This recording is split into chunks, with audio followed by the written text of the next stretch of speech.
It's no secret that I love Super Mario Maker and what it represents in terms of creation tools becoming more mainstream. The creativity from the community continues to impress me, both from a design and player skill perspective.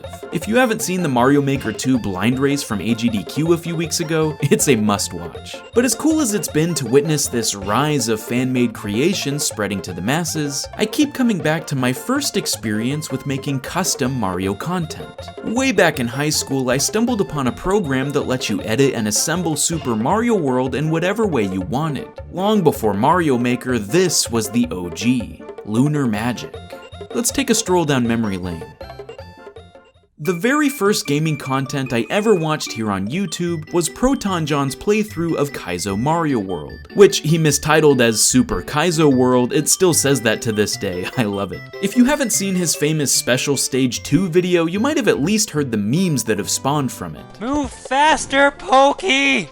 Classic. Watching this today is a nostalgic jump in the time machine to a simpler era, but back when it was new, this was revolutionary. I loved Super Mario World as a kid, but had never seen something so brutal to play and hilarious to watch. I had to get my hands on whatever allowed for such a chaotic Mario experience. With some digging, I downloaded the free program Lunar Magic and also, perfectly legally obtained a Mario Ramen emulator, and I was off to the races. Right away, I was stunned at how easily you could move and modify the pieces of a typical Mario level. In fact, it looks surprisingly similar to Mario Maker. Elements are split into two main categories, objects and sprites, and you can select them from a drop-down menu and right-click to insert them into your stage. You can simply expand or contract lines of objects at will, and descriptions perfectly tell you what a sprite's behavior will be, like swooping down 5 tiles, moving left to right, etc. Not only was it intuitive to learn, but super enjoyable just to drag and drop various enemies in my stages, as I imagined how Mario could get through the obstacles I was setting up. I found myself sketching levels in class and thinking about new hazards in my free time constantly. It was strangely addicting. You can even change the color palettes of the background, or totally customize the theme of your level and its music tracks. Where it easily beats out Mario Maker, however, is in the Overworld menu. The entire map is at your disposal, and you can adjust what levels lead to where and what events happen as you complete stages. You can change any and all text from level names to message boxes, and secret exits, one of my favorite aspects of Mario World, are now limitless in their potential. For those that have always wanted to make your own full Mario game instead of just standalone levels, this program is a dream come true. Now, of course, it does have its limitations. Although I said it's easy to pick up, there's definitely more of a learning curve than the user-friendly interface of Mario Maker. You can't just put a mushroom on a mole to make it bigger, and bullet blasters don't work on their own, you have to also include a generator on top of it. But these are less of actual roadblocks and more just understanding how the logic of the program works. Perhaps the most irksome thing for me is that you can only place sprites and objects that are connected with your specific stage's theme. So only Ghost House, Underground, or Forest parts can be in the current area at the same time. Otherwise, they'll just look like a jumbled mess of pixels. You can switch up the theme if you go through a pipe or door to a new location, but then you're limited to that new set in there as well. Now, there is a mod tool you can install to fix this, but more on that in just a minute. The last thing that was sort of a head scratcher is that you can't edit boss rooms in Lunar Magic. I guess the code for them is too complex, it just doesn't even render. But oddly enough, you do have the ability to edit the Lemmy and Windy boss fights specifically, because they're in actual rooms loaded from the ROM instead of these weird black special areas. Lots of interesting little quirks here. These downsides certainly made me appreciate how effectively Nintendo turned the slog of programming a video game into a fun and simple activity that even a child could comprehend with Super Mario Maker. There's no doubt that will always have wider appeal for the average gamer. But the thing is, because Lunar Magic is free and on personal computers, there's no possible way Nintendo could compete when it comes to the modifications and personalization that people have come up with.